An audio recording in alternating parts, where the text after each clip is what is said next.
શ્રી પ્રમુખ એજ્યુકેશનમાં તમારું સ્વાગત છે. આજે ધોરણ 7 પ્રેક્ટિસ વર્ક નવી આવૃત્તિ ધોરણ 7 રાશિઓની તુલના સ્વાધ્યાય 7.1 તેનો પ્રશ્ન ચોથો. નીચેના દાખલા ગણો. તેનો 7 નંબર. 25 તરબૂચમાંથી 4 તરબૂચ કાચા છે તો કેટલા ટકા તરબૂચ કાચા છે? તો અહીંયા આપણે ટકાવારી શોધવાનું, બરાબર. તો અહીંયા કુલ તરબૂચ 25 અને કાચા તરબૂચ બરાબર 4. તો આપણે તરબૂચની ટકાવારી એટલે કે કાચા તરબૂચની ટકાવારી જે આપણે શોધવાની છે, બરાબર છે. તે તો કે કેટલી? તો અહીંયા આપણે સૌપ્રથમ લખીએ કે કાચા તરબૂચ છેદમાં કુલ તરબૂચ ગુણ્યા 100%. તો આપણી પાસે કાચા તો કે 4 છેદમાં 25 અને 100%, બરાબર. તો અહીંયા આપણે ખબર છે 25 4 સીધા ઉડી છે, બરાબર. એટલે આપણે 25 ચોક અથવા તો અહીંયા આમ કરીએ 25 ગુણ્યા 4. તો આપણે આ 25 આપણે ઉડાડી દઈએ તો આપણી પાસે શું વધે? તો કે 4 વધે, બરાબર. આ ખાલી સમજવા માટે. તો એટલા માટે 4 વધ્યા. તો 4 ગુણ્યા ને 4 તો કે 16%. તો અહીંયા લખીએ કે કેટલા ટકા તરબૂચ કાચા છે. તો અહીંયા લખી આપીએ કે 16% તરબૂચ કાચા છે. તેવી જ રીતના દાખલા નંબર 8. 240 મતદારોમાંથી 90 મતદારોને મત હા છે તો કેટલા ટકા મતદારોનો મત હા છે? બરાબર. 90 મતદાર. તો અહીંયા આપણે પણ આગળની જેમ ટકાવારી શોધવાની છે. તો કે કુલ મતદારો બરાબર 240 છે અને મતદારોનો મત હા બરાબર તો કે 90. તો મતદારોનો મત હાની ટકાવારી બરાબર તો કે કેટલી?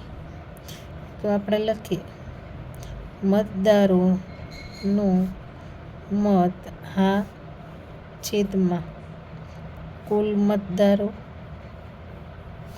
ગુણ્યા 100%. તો 90 છેદમાં 240 ગુણ્યા 100 કરી નાખીએ, બરાબર. પછી આપણી રીતના કોઈ પણ રીતે આપણી રીત કરી ભાગ પડે. 3 તેરી તો કે 9, બરાબર. અને અહીંયા આપણે 6 ચોક 24. અહીંયા 24 છે એટલા માટે 25 4 કરી આપીએ આપણે. તો 4 અને 4 ઉડી ગયા. અહીંયા તો કે 3 દુ તો કે 6 થઈ ગયા.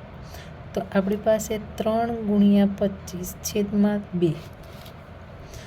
તો 25 3 તો કે 75. 75ના છેદમાં આપણે 2. અહીંયા ભાગાકાર કરીએ 75 ભાગ્યા ને 2. 2 3 તો કે 6. 7માંથી 6 જાય તો 1 ઉપરથી ઉતાર્યો 5. 2 સત્તા 14. 1 વધ્યો, બરાબર. ભાગાકારમાં શું છે? તો કે 2. અહીંયા 37 અને શેષ શું હોય? તો કે 1. તો 37.1ના છેદમાં 2% આપને મળે. તો મતદારોનો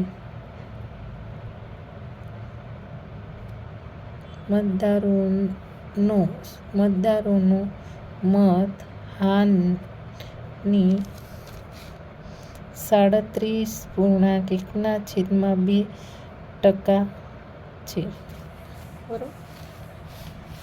હવે દાખલા નંબર આપણે 9. તો અહીંયા એક વર્ગના 60 વિદ્યાર્થીઓ 45% વિદ્યાર્થીઓ પાસે સાયકલ છે. તો કેટલા વિદ્યાર્થીઓ પાસે સાયકલ નથી? તો અહીંયા આપણે ટકાવારી નથી શોધવાની, સંખ્યા શોધવાની.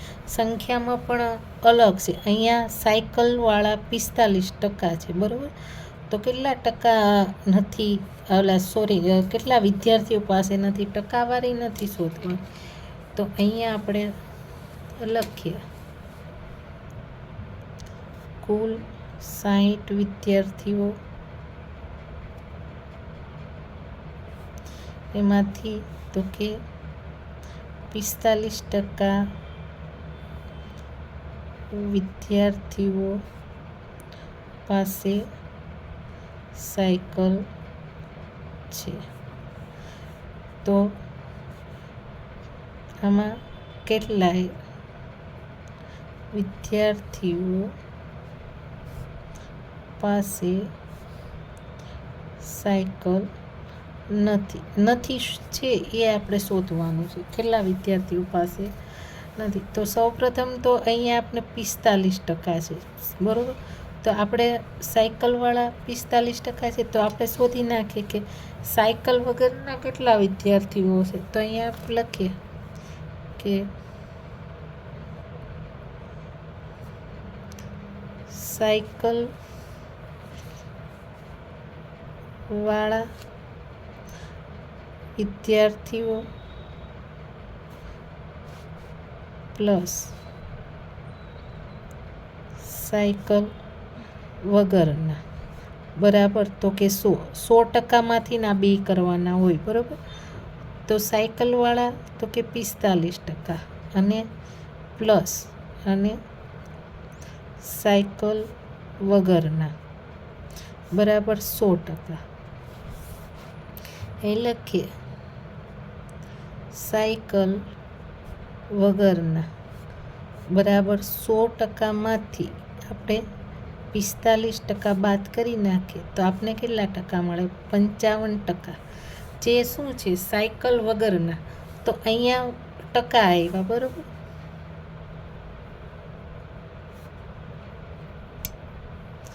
તો અહીંયા આપણે શું કીધું છે? વિદ્યાર્થીઓ, કેટલા વિદ્યાર્થીઓ પાસે સાયકલ ને ટકાવારી નથી કીધું.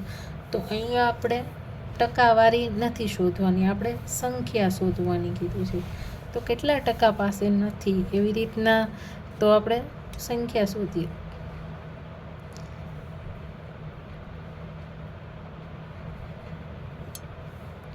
સાયકલ વગરના વિદ્યાર્થીઓની સંખ્યા. તો અહીંયા આપણે કરીએ 100, બરાબર. 60 છે કુલ વિદ્યાર્થી. તો એમાં આપણે તો કે 100 એ તો કે 60. તો એવા આપણી પાસે 100% એ 60 છે. તો 55% એ તો કે કેટલા વિદ્યાર્થીઓ થાય? તો 60 ગુણ્યા 55 છેદમાં આપણે 100 કરીને, આ ટકાને ખાલી સમજવા મળે.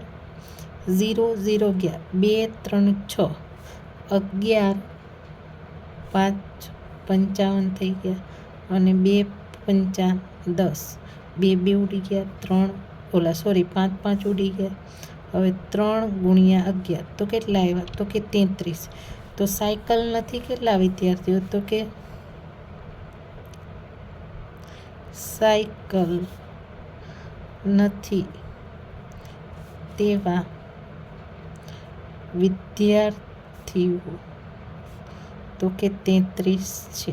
અહીં લખી નાખીએ વિદ્યાર્થીઓ, બરાબર. નથી, જેની પાસે તો કે નથી